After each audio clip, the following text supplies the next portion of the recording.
think that in most instances, if you are trying to use a branded podcast to promote your business, I think it's always better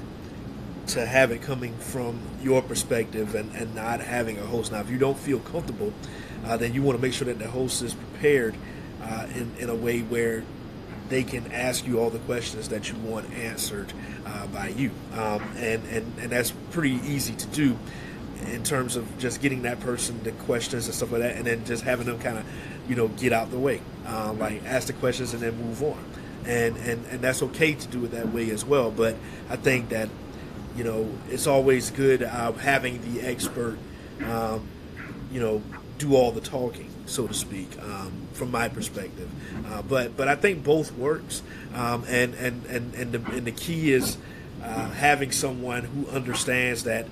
they're hosting not to be the center of attention for a specific podcast, though. They have to have that understanding that they're hosting more in a point guard role that is a distributor, to set you up, be John Stockton, and you're Karl Malone, so to speak. Yeah, I think the domain expertise part is really critical, because that's where I think the passion and curiosity and the things that you need to, I think, get you through episode to episode is going to be key.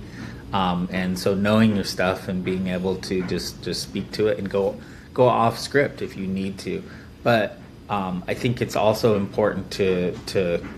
invest in that and cultivate that talent if you can do it, if you're going to be a business that's looking to build something, rather than just hire talent, because at a certain price point, I mean, it might be worth it depending on what you're trying to accomplish, but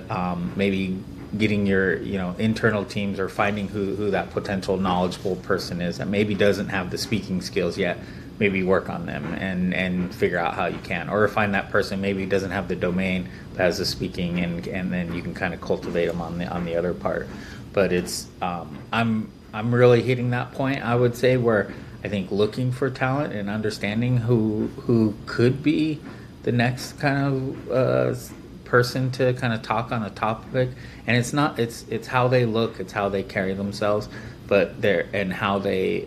speak to a topic. And I'm always looking for that as I'm having various conversations, and always looking for interesting people. And I would say industry-wide, geographically, pushplaypods.com